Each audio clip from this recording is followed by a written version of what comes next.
Estamos en Marcos, el Evangelio de Marcos. Ya hemos pasado el Ecuador y vamos por el capítulo 10, que hoy comenzamos. Marcos capítulo 10. Hasta aquí, el Señor Jesús enseñó a sus discípulos de forma privada, de forma selecta, enseñó a los 12 la manera de proceder, la manera de comportarse como ciudadanos del reino de Dios. Hasta aquí es lo que Jesús, en esta segunda etapa final de su ministerio terrenal, ha venido haciendo. Enseñarles de manera privada a sus discípulos cómo comportarse como ciudadanos del reino. Les mostró con su propio ejemplo el camino sacrificial del discípulo. Jesús les narra a sus discípulos lo que va a sucederle en Jerusalén y con su ejemplo quiere mostrarle a ellos el camino que deben andar. Ahora, en el capítulo 10 que hoy comenzamos, es verdad que hay un pequeño paréntesis en la enseñanza. ¿Por qué? Porque hay un cambio de lugar y también hay un cambio de audiencia. Ya no es una enseñanza en privado, sino que será una enseñanza pública. Pero todo va a volver a conducir a la tercera explicación, no una, no dos, sino la tercera explicación de la pasión que veremos al final del capítulo en los versículos 33 y 34. Todo, hermanos, está rodeado de ese mensaje que Jesús quería que sus discípulos entendieran. Cómo debe comportarse un ciudadano del reino, cómo debe comportarse un discípulo de Cristo. Por lo tanto, la nueva perspectiva del reino sigue vigente en el capítulo 10, aunque el tema no nos dé a entender eso. La idea de este capítulo 10 es cómo implantar esa enseñanza acerca del reino de Dios, cómo utilizar la esencia del mensaje del reino, que es Dios primero, los demás después y finalmente nosotros, cómo implantar todas esas enseñanzas en el ámbito del matrimonio, en el ámbito de los hijos y también en el ámbito de la economía. Esos son los temas que vamos a tratar, pero todos deben ser tratados acorde a la enseñanza que Jesucristo trajo del reino de Dios. Vamos a orar. Y vamos a pedir que el Señor bendiga esta enseñanza, que Él abra nuestra mente y que nada en esta mañana interrumpa, moleste, impida que nosotros oigamos con claridad lo que el Señor tiene para nosotros. Vamos a orar. Señor, estamos agradecidos un domingo más de poder estar en tu casa. Mejor es estar un día en tu casa, en tus atrios, a las puertas, que 1000 fuera de ellos. Nosotros estamos contentos porque ya podemos disfrutar en tu casa. Podemos disfrutar con nuestro Padre, podemos adorarte, podemos disfrutar la salvación que tú ya nos has concedido, la vida eterna ya ha empezado para todo aquel que ha creído en Jesucristo. Y por eso te alabamos y te damos las gracias, porque esto no ha sido posible por nuestros méritos, sino por tu gracia y por tu amor. Señor, te adoramos y te bendecimos porque tú has hecho méritos suficientes para que rindamos hoy nuestras vidas delante de ti.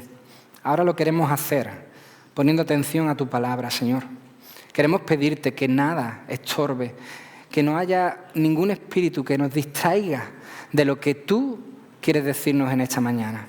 Te ruego, Señor, que no haya nada que enturbie nuestra mente, ensucie, haga ruido en nuestra mente y nos impida oír con claridad tu palabra. Tu palabra es poderosa. Tu palabra es verdad, penetra el alma hasta partirla en dos y eso oramos que tú hagas en esta mañana en cada uno de nosotros. Haz tu obra, interven con poder.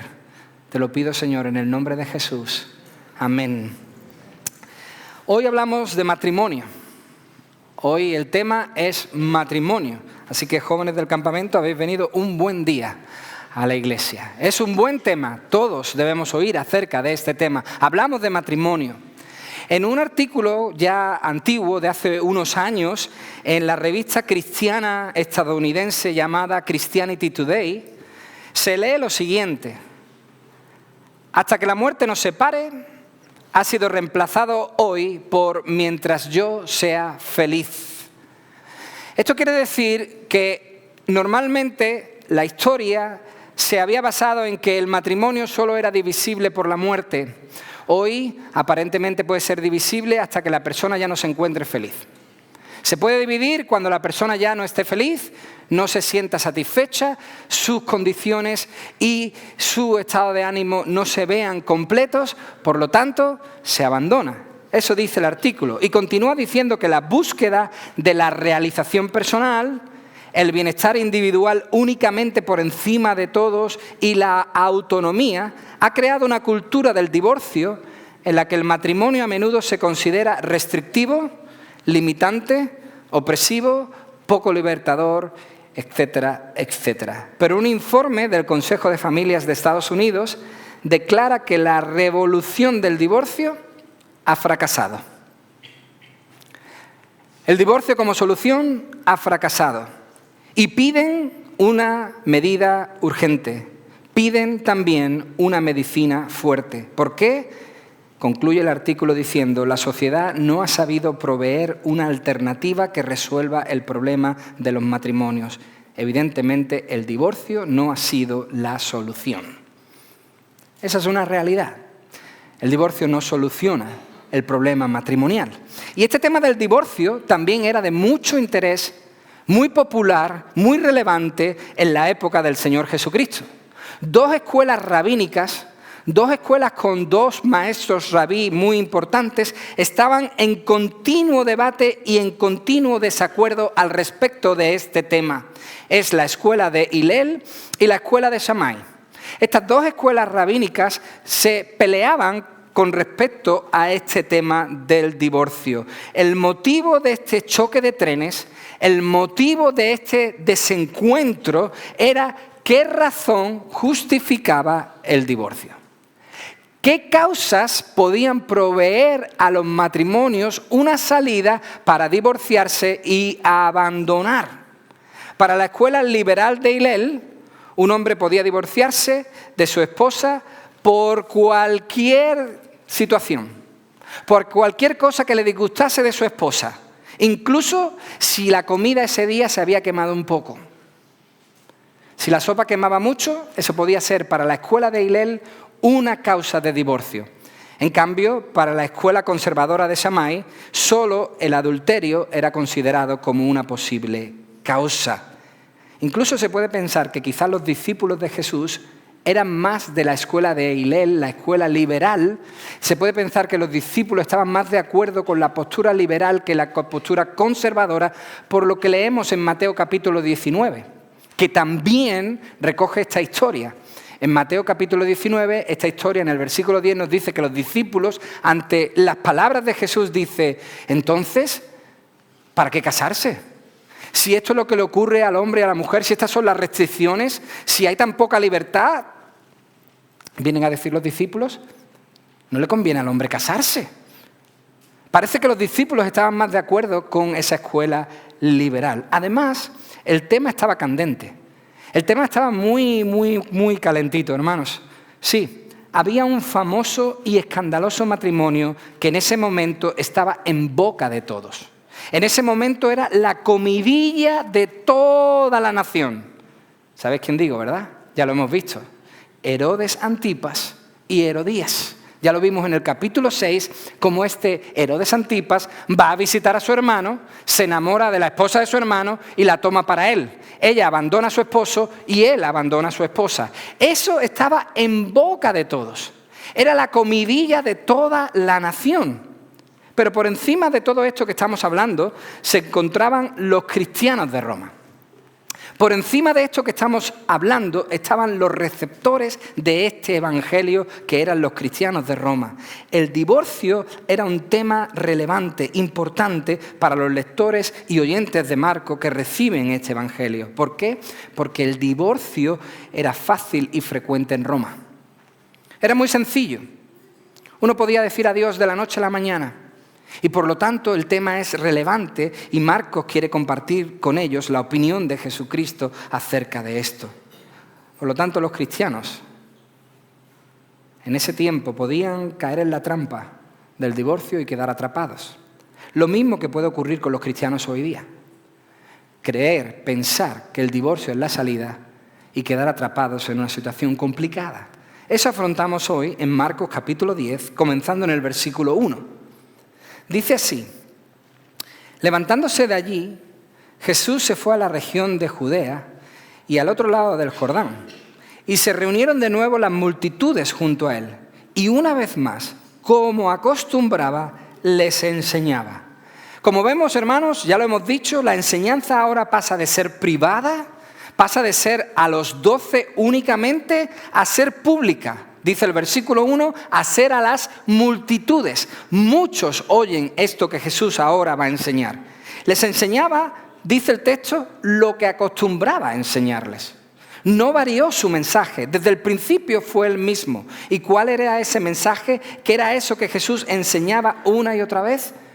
El mensaje del reino de Dios. El reino de Dios se ha acercado, el reino de Dios ha llegado, el bienestar de Dios ha venido, la gracia de Dios ha llegado, se ha implantado, va a crecer y va a bendecir a las naciones en este mundo. Les enseñaba cómo debe ser la actitud de los que forman parte, de los que son ciudadanos de este reino. Esa era su enseñanza.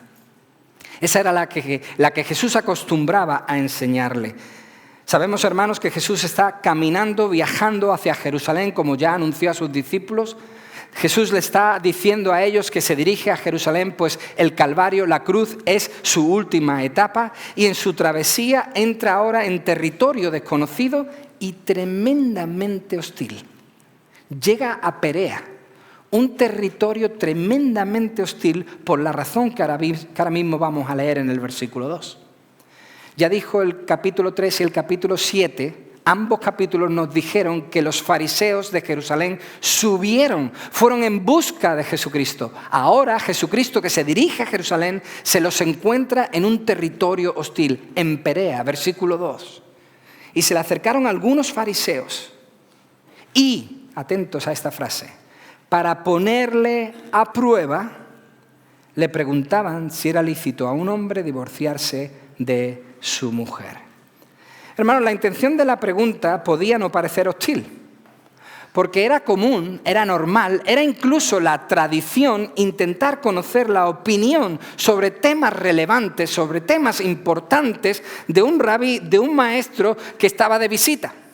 Si todos recordáis el principio del ministerio de Jesús, cuando entró por primera vez en la sinagoga, todo el mundo quería saber su opinión, le dieron el rollo de la lectura y Jesús dio su opinión y leyó la palabra de Dios. Era común que si visitaba un maestro nuevo la ciudad, se le preguntase cuál era su opinión, cuál era su postura con respecto a ciertos temas importantes. Pero como Marcos añade en el versículo 2, poner a prueba, como Marcos sabiamente añade que esto fue un examen, esto fue una trampa para Jesucristo, entendemos claramente que la pregunta de inocente no tenía nada.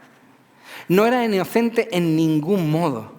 De hecho, es muy probable que estas personas ya supiesen la postura de Jesús con respecto al matrimonio, postura que no le iba a gustar a mucha gente, especialmente a los hombres.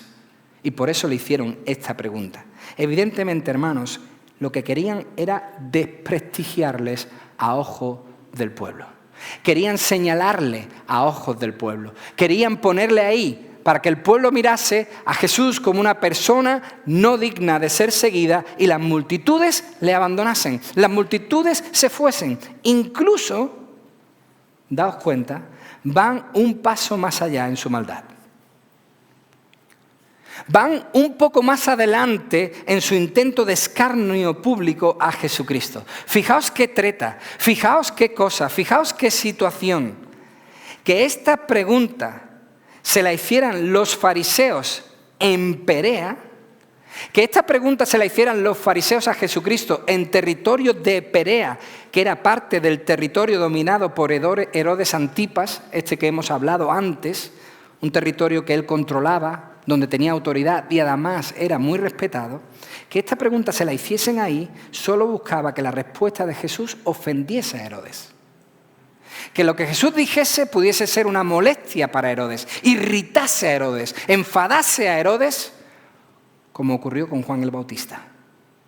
Que lo que Juan dijo provocó que Juan muriese decapitado. Y lo que ellos querían es que Jesús dijese algo parecido a lo que dijo Juan acerca del matrimonio de Herodes y por lo tanto Jesucristo corriese la misma suerte y muriese de la misma forma. Pero evidentemente, ellos fueron astutos, pero no sabían con quién estaban hablando. Sí, maquinaron un plan maquiavélico, pero no sabían a quién se enfrentaban. A Jesús no le iban a pillar. A Jesús nadie le quitó la vida. Nadie pudo quitarle la vida. Nadie pudo dejarlo en ridículo. Él la entregó. Él la dio. Nadie se la robó. Nadie le puso en ridículo. Fijaos la respuesta en el versículo 3. Es súper contundente. Respondiendo él le dijo, ¿qué os mandó Moisés? ¡Bum! Y ellos respondieron, Moisés, Moisés permitió al hombre escribir carta de divorcio y repudiarla. Jesucristo va al grano. Jesucristo no se anda con rodeos. Jesucristo no dice, ¿qué dice la escuela Hillel? ¿Qué dice la escuela Shammai? No, ¿qué dice el mandamiento? En otras palabras, ¿qué opina Dios acerca de esto? Va al centro del asunto. ¿Y qué hacen ellos? Desvían el tiro, así como Matrix, se echan para atrás, intentan desviar el tiro refiriéndose solo a lo que les estaba permitido hacer.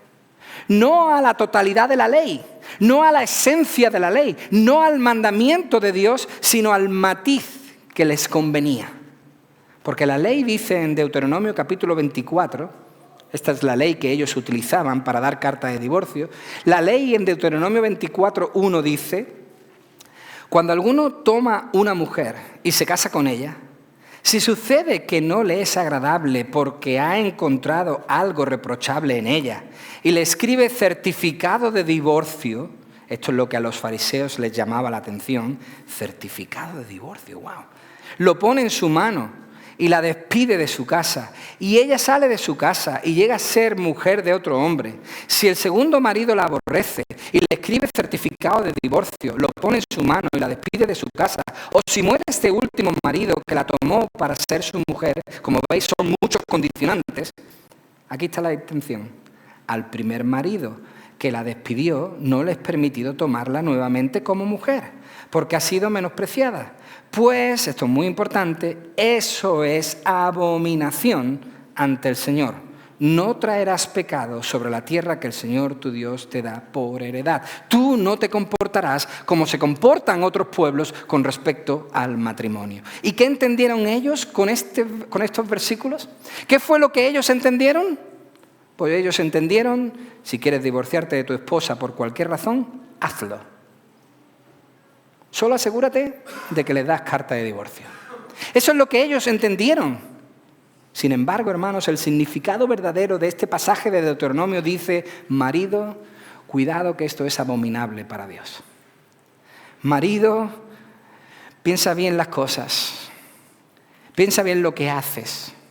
Marido, piensa 2 veces antes de rechazar a tu esposa, porque una vez que la rechaces y ella se vaya y se case con otro, aunque ese otro muera o la rechace, tú nunca más podrás tomarla como esposa. Eso dice la ley. Este pasaje de Deuteronomio capítulo 24, hermanos, ni ordena ni permite el divorcio, sino que regula la situación que surge después de que lamentablemente haya sucedido un divorcio. ¿Y cuál es? Que la mujer divorciada, que se ha casado de nuevo, no podrá volver al marido original. Eso dice el texto. Moisés, como hemos visto, solo menciona el certificado de divorcio de paso. No se centra en eso, simplemente lo menciona de paso. Pero es ahí donde los escribas, donde los fariseos ponen sus ojos, ponen toda su atención. ¿Certificado de divorcio? ¡Wow! Ahí donde ellos ponen su mirada. Lo demás no le importaba. Por eso solo hacían hincapié. Solo resaltaban de la ley la concesión. Eso es lo que a ellos les importaba. ¿Qué concede Dios aquí? ¿Dónde saco yo ventaja? ¿Dónde puedo yo darle la vuelta a la palabra, torcer el texto para sacarle provecho? En cambio, Jesucristo resalta aquí el principio fundamental del matrimonio. El esposo y la esposa son y deben permanecer uno. Eso dice Jesucristo. El esposo y la esposa son y deben permanecer uno. Y esto se ve clarísimo en los siguientes versículos. Versículo 5. Pero Jesús les dijo, vosotros decís que Moisés dio posibilidad de carta de divorcio, pero Jesús, Dios, dijo, por la dureza de vuestro corazón os escribió este mandamiento. Pero desde el principio de la creación, Dios lo hizo varón y hembra. Por esta razón, el hombre dejará a su padre y a su madre. Los dos serán una sola carne. Por consiguiente, ya no son dos, sino una sola carne. Hermanos, Jesús en estos versículos deja claras dos cosas muy importantes. La primera es que si se concedió el divorcio en algunos casos, Jesús habla de uno, la infidelidad, la inmoralidad sexual. De ese caso habla Jesús en Mateo capítulo 5, versículo 32 y en Mateo capítulo 19. Luego el apóstol Pablo habla de otro caso, de otra concesión, hablando de abandono. Pero si se concedió el divorcio en alguno de esos casos, fue, dice Jesucristo, por la rebelión del hombre. La rebelión del hombre contra la voluntad divina. O sea, si se concedió el divorcio fue un intento de limitar los efectos del pecado. Lo que Dios hizo fue intentar que la bola no se hiciese más grande, que el daño no fuese mayor, que el daño no hiciese muchísimo más daño dentro del hogar ni dentro de la sociedad. De hecho, dice claramente Jesucristo que si lo hizo fue por la dureza de su corazón. Esa frase significa clarísimamente que habían endurecido su corazón contra Él. Habían cauterizado su mente contra Jesucristo, contra Dios. Habían cauterizado sus pensamientos, eran insensibles a los mandamientos de Dios. Hermanos, lo que leemos aquí no es la crueldad de los esposos hacia sus esposas, sino principalmente es un rechazo a la voluntad de Dios. Eso es lo que estamos leyendo aquí. Un rechazo a la voluntad de Dios para los hombres. Un oponerse a lo que Dios ya había ordenado. Una resistencia, una dureza de corazón. Fue lo que originó esta concesión del divorcio, lo cual nunca estuvo en el pensamiento de Dios. Nunca fue el plan de Dios. Fue una concesión de misericordia. Fue una concesión principalmente en bien de la mujer. Pues sin esta regla que vemos, los hombres, y en este caso debemos referirnos a los hombres depravados, no nos dejemos llevar por la línea que hoy maneja nuestra sociedad, de que si uno lo hace, todos son iguales. Los hombres depravados podían haber llegado mucho más lejos en sus intenciones contra sus esposas. Por eso Jesús, lo segundo que dice, lo segundo a lo que apunta es al orden original. Jesucristo dice cómo fueron las cosas creadas por Dios desde un principio con respecto al matrimonio. Y para ello Jesucristo utiliza dos versículos importantísimos. Génesis capítulo 1, versículo 27, Dios creó a un hombre y a una mujer. Dios creó a un varón y a una hembra. En el original la palabra quiere decir que Dios creó a un varón y de él a una varona, lo que hoy entendemos como hombre y mujer, Génesis 1, 27, y después dijo en el capítulo 2, versículo 24, que ese hombre dejará a su padre y a su madre, se unirá a su esposa, a su mujer, y ambos serán una sola carne. Con esto Jesús les recuerda la manera en la que Dios quiso que fuese el matrimonio desde el comienzo. Con esto Jesús le está recordando a todos cuál fue la intención de Dios para el matrimonio, que se uniesen y que permaneciesen juntos, y además les dice que eso debía incluso prevalecer por encima de cualquier concesión que se hubiese escrito. Esa idea debía permanecer, a eso debían aspirar los matrimonios, a permanecer unidos, a pelear por ser el último, a servir al cónyuge, a estar dispuestos a dar un paso más allá y sacrificarse por el otro, a cumplir con humildad cada uno el rol dentro de su matrimonio, a que ambos puedan caminar el camino del discípulo. En definitiva, a mostrar que ahora que pertenecían al reino de Dios, eso debía verse dentro de su comportamiento en el matrimonio. Luchar, sí, pero no luchar como el mundo dice que luchemos. Pelear, sí, pero no como la sociedad nos dice que debemos pelear. Abandona y empieza de nuevo. No, así no. Sino con las armas que el Señor Jesús viene enseñando a sus discípulos, con las armas que el Señor Jesús ha mostrado, con ese sacrificio, con esa entrega, con esa voluntad de buscar el bien de los demás. Eso debe buscar y obedecer el matrimonio en Cristo. Fijaos lo que dice el versículo 9. Por lo tanto, lo que Dios ha unido, ningún hombre lo separe. Hermanos, Jesús quiere que el matrimonio sea para toda la vida. ¿Por qué sabemos eso? Porque el matrimonio es la perfecta representación de lo que Cristo ha hecho por su iglesia. ¿Queremos saber cuál es el amor que debe haber en un matrimonio? Debemos mirar lo que Cristo hizo por su esposa, por su amada, por la iglesia. Se entregó, la amó hasta el final, dio su vida por ella y ha prometido no abandonarla jamás. Jamás. Por eso Jesucristo está diciendo que el amor del esposo hacia la esposa, de la esposa hacia el esposo, debe ser como ese amor que no abandona, que sigue hacia adelante. El comentarista Hendriksen dice algo precioso. Dice, el matrimonio es una unión sexual, intelectual, moral y espiritual. Y esta unión debe cuidarse. Fue Dios quien hizo posible esta unión. Génesis 1:27. Fue Dios quien pronunció el mandamiento fructificad. Génesis 1:28. Fue Él quien dijo, no es bueno que el hombre esté solo, le haré ayuda idónea para él. Génesis 2:18. Fue Dios quien casó a Eva con Adán. Génesis 2:22. Sin duda alguna, y desde todas las perspectivas, dice Hendriksen, fue Dios quien estableció el matrimonio como institución divina.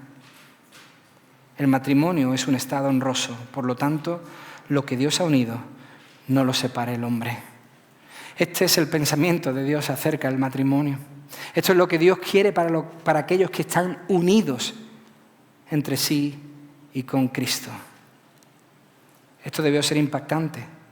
Por eso, tiempo después, versículo 10, ya en la casa, los discípulos volvieron a preguntarle sobre esto.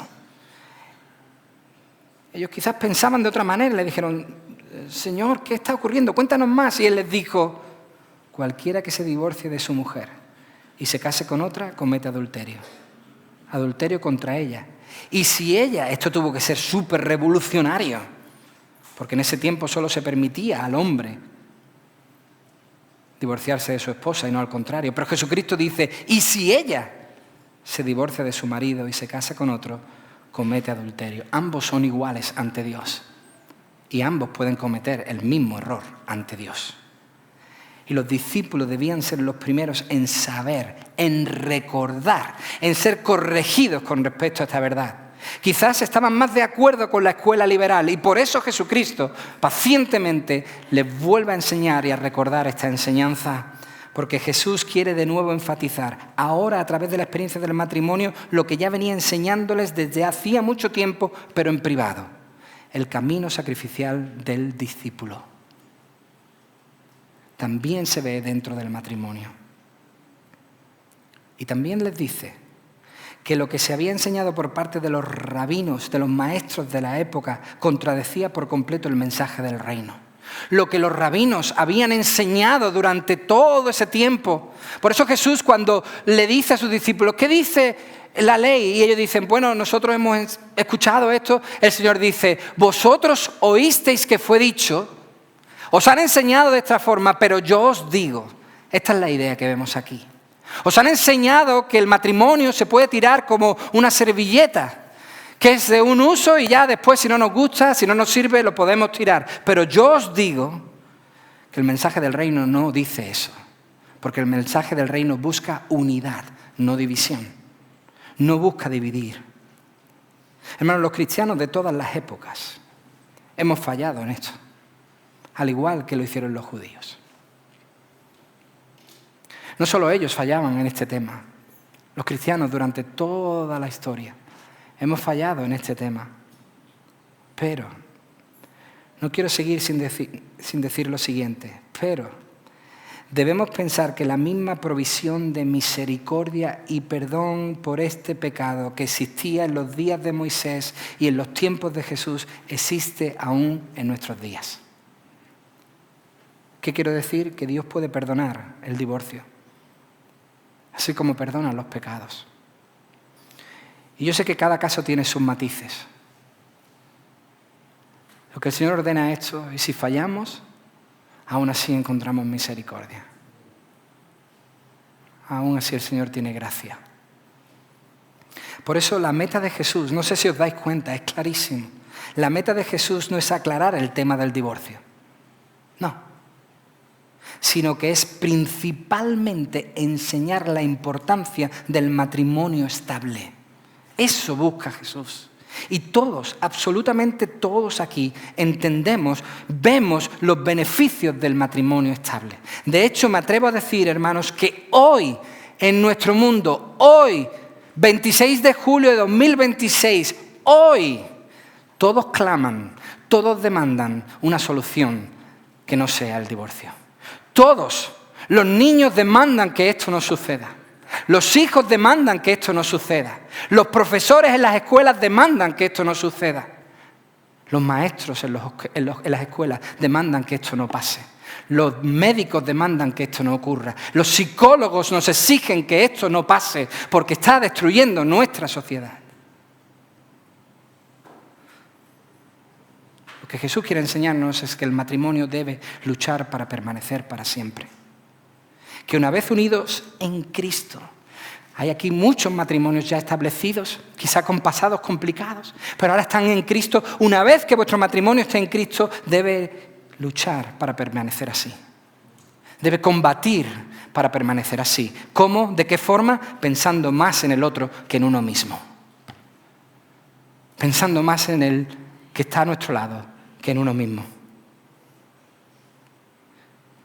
Amigos, hermanos, no hay que ser un genio o un matemático para saber que el número de divorcios ha alcanzado proporciones epidémicas. Solo hay que tener un hijo en un cole. Solo hay que estar en un grupo de WhatsApp del cole para darse cuenta de las terribles consecuencias del divorcio. Pero si queremos datos, no hay que ir muy lejos. El año 25 se cerró en España con 80.785 divorcios. Y por todos los problemas que los divorcios causan, ya sean problemas emocionales, físicos o familiares, la sociedad, inteligentemente dicen, la sociedad, la ley, el mundo ha adoptado medidas para solucionarlo. No. Ha adoptado medidas para facilitar que el divorcio surja y pase lo antes posible. Y lo llaman divorcio exprés. Pero a medida que el divorcio se hace cada vez más fácil de obtener, el problema más se agrava. El problema más crece. Por lo tanto, la solución no ha mejorado el problema, lo ha empeorado. Por eso la solución que propone Jesús en su palabra, ya hace más de 2000 años, la solución que propone Jesucristo en su palabra es no solo la correcta, sino también la más beneficiosa. No solo es la correcta, sino la que trae mayor beneficio para la persona y para la sociedad. Jesucristo había traído un nuevo y mejor orden que sí funciona. Jesucristo trajo el mensaje del reino, un nuevo orden, un mejor orden que sí funciona. ¿Por qué? Porque trae mejores resultados para todos. Porque trae mejores resultados para la sociedad al completo. Lo único que Jesús pide es vivir bajo ese nuevo orden. Es obedecer los mandamientos dentro de ese nuevo orden. Jesucristo pide que el cristiano piense más en los demás que en sí mismo, que busque el bien del otro, que se sacrifique por los demás como Él lo iba a hacer en Jerusalén. Y sí, yo sé que muchos de vosotros estáis pensando, Iván, tú no sabes lo que yo sufrí. Yo he vivido eso dentro de mi casa. Me puedo imaginar lo que sufristeis. Pero yo no estoy aquí para juzgar. sino para predicar la palabra de Dios. Y lo que quiero terminar hoy diciendo, hermanos, es muy sencillo. Es un razonamiento muy fácil que se puede aplicar a todas las áreas de la vida, pero hoy la vamos a aplicar al matrimonio. Y es el siguiente. Si Dios nos manda a hacer algo, y hoy vemos en la Escritura que el Señor nos pide que nos mantengamos unidos, que en nuestro matrimonio nos mantengamos unidos, si Dios nos manda eso, Él nos va a dar la capacidad para hacerlo. Y ese principio lo podemos aplicar a muchas cosas en nuestra vida. Pero especialmente hoy lo quiero aplicar al matrimonio. Si Dios nos ha ordenado a los matrimonios a permanecer unidos, pues somos una sola carne. Y eso no significa que la cosa se pueda hacer o no. Cuando es una sola carne no se puede dividir. Si el Señor nos ha mandado a permanecer unidos, Él nos va a dar la capacidad para permanecer unidos, para cumplir con ello y obedecer. Esta semana leía en mi devocional algo súper interesante que ha tocado mi corazón de manera tremenda al respecto. Es un devocional precioso de Paul David Tripp. Y él viene a reflexionar diciendo, Noé no tenía el poder para llamar a los animales a entrar en el arca. Él no podía hacer eso. Fue Dios quien subió a todos los animales al arca. Los israelitas no tenían los medios para cruzar el Mar Rojo, no eran ingenieros, no tenían la maquinaria para abrir las aguas y pasar por las aguas secos. Fue el Señor quien abrió las aguas. No tenían medios tampoco para derrotar a Jericó. No eran un ejército armado que podía derrotar la ciudad que les pertenecía, pues Dios les había dicho que esa era la tierra que les daría. Pero el Señor derribó los muros y les dio la victoria. David no tenía el poder para derrotar a Goliat. Goliat era un gigante. David era el menor de sus hermanos. Pero el Señor le dio valor, le dio fuerza, destreza. Sadrac, Mesac y Abednego, hermanos, no eran ignífugos. ¿Vale? No quiere decir que ellos repelían el fuego, que su piel no se quemaba. No, hermanos. Fue el Señor quien preservó sus vidas. Los apóstoles no tenían la capacidad de llevar el Evangelio de Jesucristo por toda la tierra. ¿Cómo unos pocos pescadores, recaudadores de impuestos, pecadores, iban a llevar el Evangelio de Jerusalén a Judea, de Judea a Samaria y de Samaria hasta lo último de la tierra? No tenían esa capacidad. Pero el Señor les dotó con un poder extraordinario. Nada más y nada menos que el Espíritu Santo de Dios. Hechos 1:8, recibiréis poder cuando venga el Espíritu Santo sobre vosotros y me seréis testigos en Jerusalén, Judea, Samaria y hasta lo último de la tierra.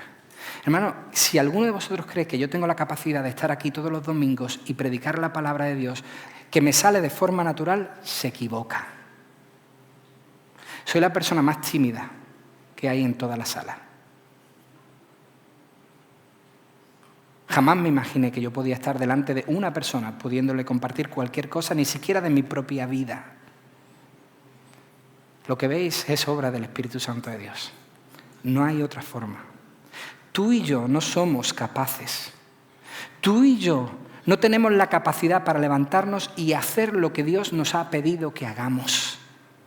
Pero Él se niega a abandonarnos en nuestros propios recursos. Si Él nos ha llamado a hacer algo, Él nos va a capacitar para hacerlo. Hermanos, yo no puedo amar a mi esposa de la manera que Jesús amó a su iglesia. Soy incapaz. Yo lo sé, aunque a veces me creo que sí. Mi esposa lo sabe. Ella es incapaz de amarme a mí, como el Señor le ha pedido que lo haga. Pero Dios no nos abandona a nuestro propio carácter y a nuestras propias fuerzas. Dios no nos ha unido y ha dicho, ahora apañároslas. No. Yo no tengo la capacidad, pero ¿sabéis lo que tengo? El Espíritu Santo. Tengo todo lo que necesito. No tenemos la capacidad, pero tenemos todo lo que necesitamos. Y dices, ¡buah, Iván, eso es un poco exagerado! No me lo he inventado, no es una frase bonita, eso lo dice la Biblia. ¿Dónde? Segunda de Pedro 1:3. Pues su divino poder nos ha concedido todo cuanto concierne a la vida y a la piedad. Tenemos todo lo necesario para poder vivir esta vida. Su divino poder nos ha entregado todo lo necesario para poder vivir esta vida conforme a la piedad. Ahora todo lo que está en la voluntad de Dios se puede lograr por el poder del Espíritu Santo. ¡Qué bueno! Por eso, aquí en nuestra iglesia mantenemos esta misma visión de Jesucristo con respecto al matrimonio. Luchemos por lo que Dios ha unido, aún y cuando se den esos condicionantes. Porque yo estoy seguro que aún dándose esos condicionantes de los que habló Jesús y del que habló Pablo, también podemos vencer por encima de esas cosas. ¿Por qué? Filipenses 4:13, te lo sabes de memoria. Todo lo puedo en Cristo que me fortalece. Hermanos, la solución al matrimonio, a los problemas matrimoniales no es el divorcio.